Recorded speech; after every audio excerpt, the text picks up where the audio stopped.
Hey, what's up, YouTube? It's your boy Barlow B. Theorizing, and welcome back to the Barlow Zone, home of the one and only demon hunter King Kaido himself sent to Azeroth.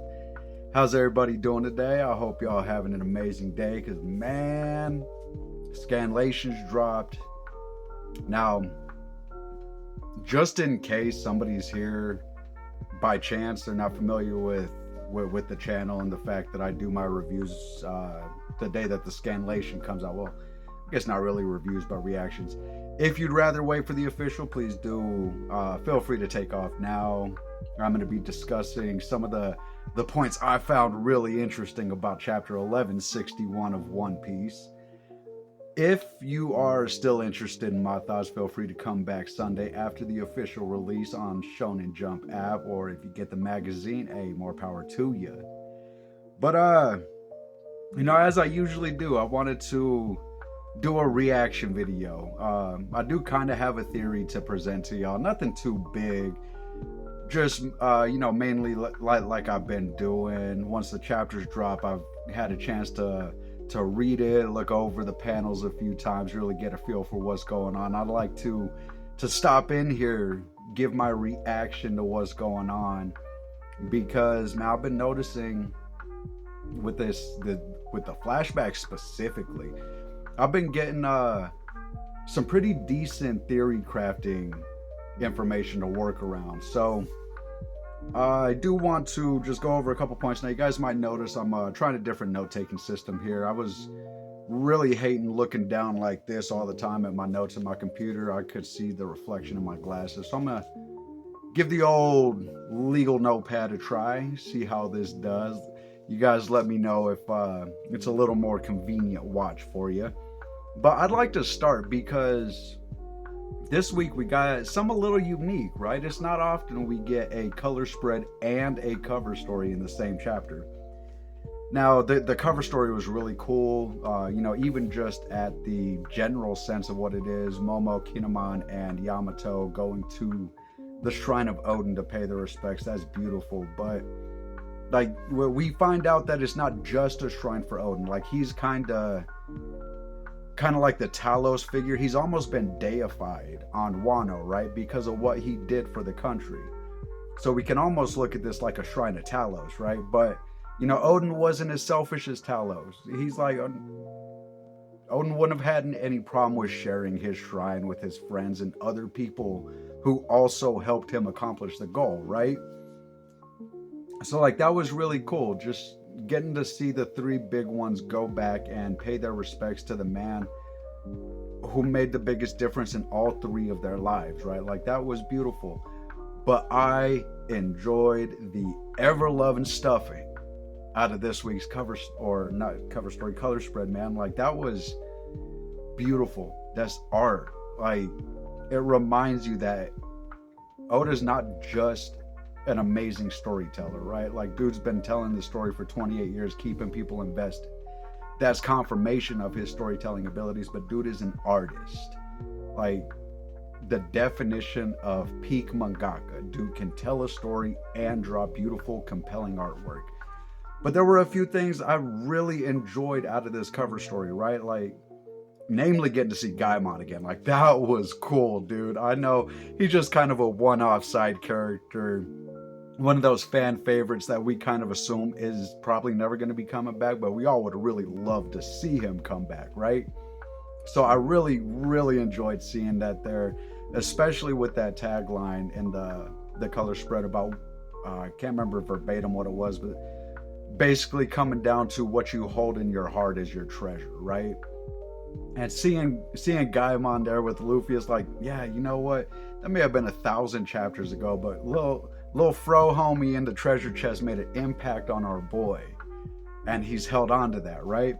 But like, aside from Gaimon, we also saw Garp and Whitebeard there. I really liked seeing Whitebeard. I mean, it's pretty obvious that even just through Marineford, Whitebeard had an impact on Luffy and the direction that his life would take, right? I mean, even just not even talking about him telling the remnants of his crew to watch out for this kid, right? Like, Whitebeard was one of the first big powers that really showed any belief in Luffy. But what really caught me was Garp, because I was talking to a friend about it on Discord this morning as I was reading the chapter. And, once again, I'm not going to drop her name, but big shout out to you if you're watching. I want you to know I appreciate you, homie. I know you're not a One Piece fan, but being the soundboard has really been beneficial to me. But I was talking to her about Garp because this is a character that we're supposed to love and trust, right? But the more dragon lore we get, the more I can no longer avoid the question, at what point is Garp no longer the hero?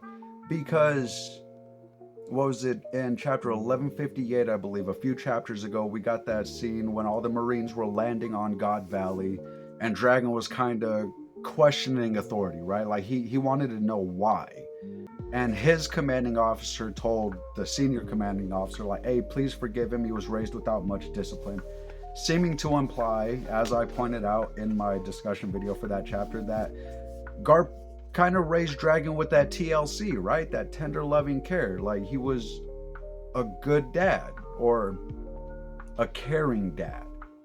As my friend pointed out, as caring as Garp may have been, he did not do a very good job of preparing his son for the horrors and reality of the world, right?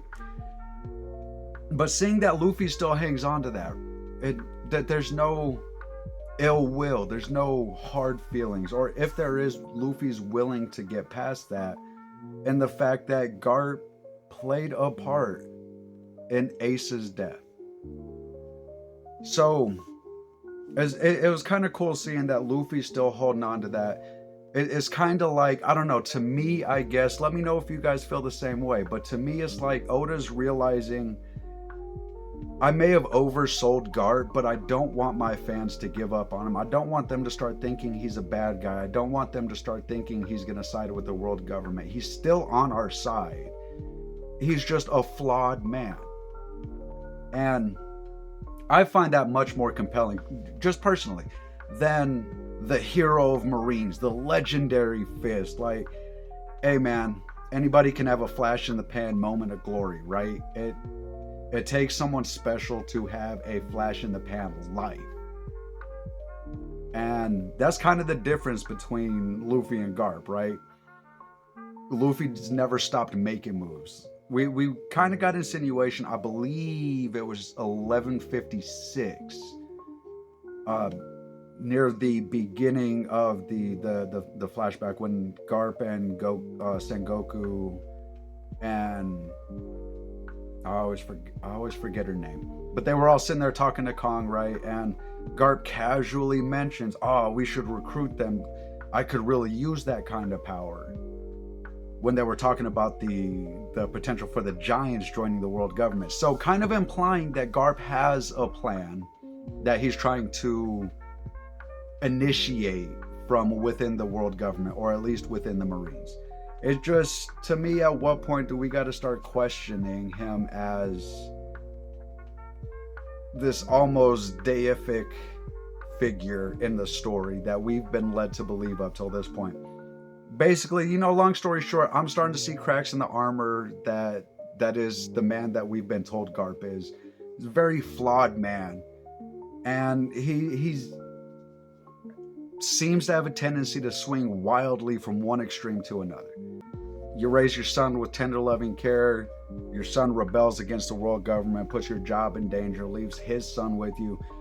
You raise your grandson with much more of an iron fist. It's two extreme ends of this parenting spectrum. But I'm sorry, looking at 9 minutes talking about this color spread has really got me going. Just a couple more things I wanted to point out. I really like to see the little thing with Nami holding the little plush of Vivi. Like, that's amazing. Just a reminder that Nami and Vivi had that connection on Alabasta, right? And something we're about to be able to see again going into Reverse Mountain, the likely end of season 2 of the live action, right? So we're going to start seeing that interaction between Vivi and Nami. And I'd really like to see, because I haven't been quiet about the fact I'm a Chatra Chandran supporter. I like her casting as Vivi. Emily Rudd did an amazing job in season 1 as Nami. I'm anxious to see how these two interact on the screen. So that was another little cool curiosity. And of course, we got Zoro down there. Gotta have the Mihawk, but chilling up against Shirahoshi, right? Reminding us of that friendship that they developed during Fishman Island. It just, all of it was so beautiful to me. I really, really love that color spread. As y'all can tell, about 8 minutes on that. Let's go ahead and move along. So this hopefully isn't over a half-hour video. Cover story was really cool. I suppose because I did mention I had a theory to present for y'all, and that theory is involving the color spread. So, and as I said, it's not really something thought out, something I put a lot of time into, just something that popped into my mind and some curiosities I noticed I wanted to point out for y'all, right?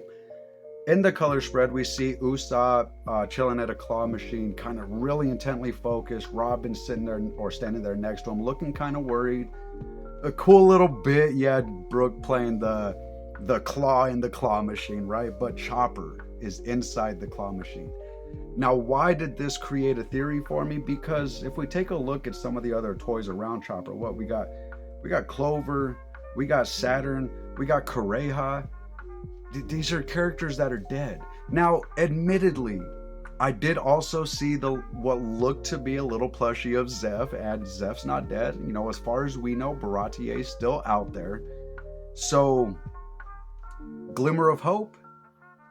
The only reason I'm thinking about the possibility of Chopper being the one that would die is it's kind of been implied that one of the Straw Hats is going to die by the end of the chapter.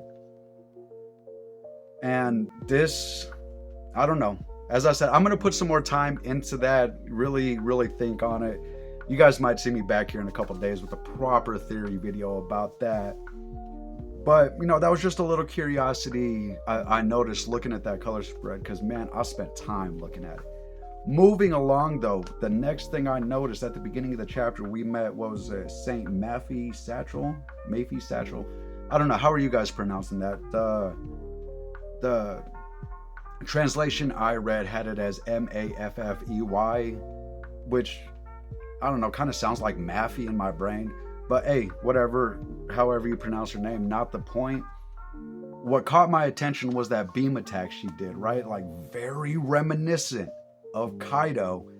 And that teamed up with the demon grill and the... Now I do admit, because I saw another panel of her, and that the horns and all that could just be like some headband, cat ears type thing she's wearing. Maybe she thinks Oni are cute. I don't know. Trying to do the cat girl thing with Onis, I guess. That could be a thing. But the horns, the teeth, this beam attack, I'm wondering, is she currently in possession of the Ua Ua no Mi model Seiryu? Which would mean this character has to die during this flashback so that Kaido can get his devil fruit power, right? Because we know with the Frost fruit, I believe, on Thriller Bark, the devil fruits do respawn rather quickly. Like as soon as Homegirl got cut in half, one of the tangerines, yeah, Nami grows tangerines on the ship, right? I believe I remember it was a vitamin C fruit, but one of them turned into the devil fruit like damn near immediately. So it's not unreasonable to believe that if Maffey Satchel, ridiculous name, but I mean, I kind of love it. If she does have this devil fruit, then that means we will be taking care of at least this one God's Night. Not in my notes, but I do want to quickly mention, speaking about God's Nights that may be taken care of. Now, I as far as I'm remembering, this character is still alive. But this character with this weird hat, right? I don't think we've been introduced to her. Maybe we have, and I'm just not remembering her name. But my buddy, my roommate, pointed out as he was reading the chapter, and he's been pointing it out for a while, right? That Law's the only other character that wears a similar hat, right? And we don't have any real explanation of why this specific hat means so much to him. because I do believe Beppo went out of his way to make sure he grabbed the hat when he was picking up Law leaving Winter Island after Blackbeard bodied the crew, right? So it kind of got me thinking, just as a quick curiosity, it kind of got me thinking about the potential that this hatted figure, I don't know, she kind of reminds me of one of the kids from Codename Kids Next Door. I'll probably get the picture up here. But what do you think the possibility that she is similar to Gunko? I mean, they seem to be tied together, both part or associated with the Manmayer family, when this hatted character told Gunko, hey, if you join, the Manmayer family might finally have a shot this year.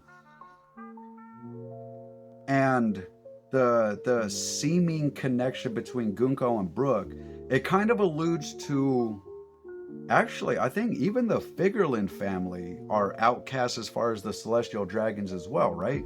Like, they aren't actually part of it, but their power earned the respect. So I would like to pitch the idea that this hatted figure is from the same island and potentially even same family or clan as Law. We don't know how, what was it, white phosphorus, white iron disease, what was it, the disease that killed off his village, right? We don't have a lot of concrete evidence on how that started, what initiated that, what the results of that were. All we really found out is enough information to get us understanding why Rocinante wanted Law to eat the Ape Ape no meat, right? And I think that leaves the door cracked just enough for the possibility. So, let me know, guys. What do you think? Is there a possibility that there's a connection between this hatted figure and Law? As I mentioned, that was not really in the notes. I do want to mention, nobody can say anymore that Garp isn't Dragon's dad. I've been arguing it for a while now, so personally, I'm happy that the hard confirmation has come, right? I don't have to worry about trying to convince people anymore that Dragon is Garp's son. We got that confirmation this chapter, so I really enjoyed that. I know I'm not the only person who was coming with their arguments and theories that, oh yeah, this is what it is, we got enough clues. So I imagine there are a lot of fans right now that are really happy to have gotten that little panel. Dad? I do want to mention that's probably the most waylaid, disrespectful drawing of Dragon we've ever gotten, but in Oda's defense, it was like a pinky nail sized panel on a page. So, you can only do so much when you're allotting yourself a small amount of space like that, right? So I'll give him the pass on that. What do I want to call it? Dread? Despair? Whatever adjective you felt in that moment. For me, when I saw this panel, man, that feeling was palpable. I felt my heart skip a beat when I saw Dragon like looking at that baby and looking like the baby was dead, right? I just want to point out, we never saw the baby's face again through the rest of the chapter. The one that Dragon had, we never saw the baby's face again. I only point that out because after I looked over the raw scans before the scanlations came up today, I looked over the raws yesterday. I was talking to my friend on Discord, just trying to gauge what she thought the possibility might be that Shanks died, that he was the result of the first Ape Ape operation. And, I didn't mention this one to her, but it just occurred to me, if that's the case, then that means Shanks is immortal, right? But, not even a soft theory there. It's just kind of something I noticed and found curious, that we saw the baby on the ground, big old lump on the head, X's over the eyes, usually a sign of being deceased. But Dragon picked up that baby and he kept running, and he told that baby, hey, I'm sorry, I might not be able to do anything for your brother, but I promise I will do my best to save you. My man's the GOAT. Monkey D GOAT. He ain't even Dragon no more. He ain't even Monkey D Dragon. It's Monkey D GOAT. Like, that is what it is. This man, and the little bit of information we're getting on God Valley, and the even tinier fragments of information we've gotten in the past, Dragon is the most influential character on the entirety of the story. And I think the fact that his demeanor in current times is so cold and calculating and distant is the result of, as he said in this chapter, this is what I deserve. As Maffey Satchel was about to stab him, right? He's all the death that I played a part in setting up, this is what I deserve. This man is traumatized. The dude is broken by seeing what he played a part in helping set up. And that, man, like, that is subtle character writing at its finest. Like, without many words, with mostly facial expressions and reactions, Oda has established the perfect reason, the perfect explanation for why Dragon seems so cold and distant right now, right? He's a calculating, authoritative figure who's still always looking east, because he remembers growing up with his dad. He remembers that love, and all he wanted, or all he wants, was the chance to be able to show his own son that love. So he's always looking east, where he left his boy. Man, Dragon, the GOAT. Okay, I've spent a lot of time talking about Dragon. I'm not going to spend a whole lot of time here. I just wanted to mention that feeling was palpable. Half his face, wide-eyed, stunned, utter dread, despair. He might even think the baby's dead. Like, dude might be so traumatized thinking this child's dead that his rational brain has shut off, and he's all, no, I can still do something to save this child. Even though he's believing his death. So he picks up that baby, right? Like, my man is beyond traumatized and broken right now. What he's seeing, the death that he played a part in setting up. Schadenfreude. That's what I'll call it. Because it's repellent. What we're seeing is despicable and repellent. But the beauty of what it's doing to set up Dragon as a character, because we can't even argue anymore. Dragon is going to be an important part of the final story. And I'm sorry, I keep reaching for my pad. I need to move on. Barlow, stop talking about Dragon. Last point I got here, so I can make sure I try to keep this under a half an hour for y'all. Last point I got here is the final 4 pages of this chapter, man. Oda may have crafted perfection. Chapter of the year, I don't know. I really don't, because 1160, I'm sorry, I think about 2 weeks ago, 1160 was beautiful. I'm not saying that 1161 didn't live up. I'm not saying 1161 didn't raise the bar even. I'm just saying being perfect doesn't make you chapter of the year. And yes, I am saying that. I'm saying 1161 was a perfect chapter from start to finish. Everything this chapter did was firing on all cylinders. It was a stock car at Indianapolis 500 opening up the engine for 500 miles. It never stopped. And it started with that color spread, ending with the creation of an actual, genuine power couple. Because, man, we knew it was going to happen, right? We know Rayleigh and Shaki are a thing. Like, we know that this is how it was going to end, right? But I really believe Oda did an amazing job not just making it strong man saves pretty woman. I mean, it is how it ended. But that wasn't all that happened, right? Because Pretty Woman was strongman herself for a while. Like, she was packing in those Marines. Dude, there was one of those dudes stuck in a wall. How hard you gotta kick a fool to put him halfway through a wall?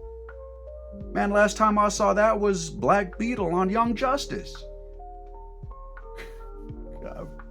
I know he was a bad guy, but that was one of the coldest lines ever. Don't worry, I'll put you halfway through a wall too. Oh man, Black Beetle was something else. But man, like she was bodying fools herself, right? It wasn't until Summer showed up. Somebody on her level, somebody that, honestly, if she hadn't been cuffed and chained, she might have been able to hold her own against Summers. But the fact an opponent on her level stepped up and she was at a disadvantage, that's why I say it did result in strong man saves pretty girl, but it was so much more than that. Because it came down to that. But as I said, this is the creation of the capital T, capital H, capital E, the power couple of One Piece. Name one other one for me. Just go ahead, try. Try to name another couple that has more influence and power than Rayleigh and Shaggy. I'll give you a second. But it ain't gonna happen. This is the power couple, and we got to see how they came together, how it came to be. But I did realize it is almost certainly also what is going to initiate combat between Garp and Roger and Rocks. Now, in this chapter, we got that reassertion, right? Like, Zebek is right there under Dragon. Like, dude's here to be a dad and a good husband. Where is Eris and Teach? Speaking of Eris. And, you know, I'd almost pitch Zebek resembles a god of war, aka Ares, who was Eris's husband in Greek mythology. But yeah, man, I don't know. I don't think Shaki is the proper reason, but I believe Shaki is going to be the reason that Roger starts to fight and Garp's gonna get involved. Dude, maybe even Garp's gonna be convinced that the people that Zebek is going after are people he wants to kill or something.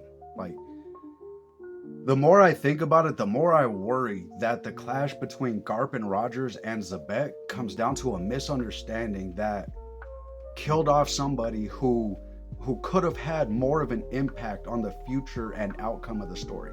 Not to say, you know, Davy D. Zebek didn't have an impact. It just, a man of his power and intelligence, because as I pointed out, I believe it was in the 1159 reaction, dude big brained his crew, convinced them, hey, we're going after Shaki, even though his only intention, his only focus was saving his wife and son. What he could have given to the story if Roger and Garp hadn't succumbed to the hatred of rivalry, right?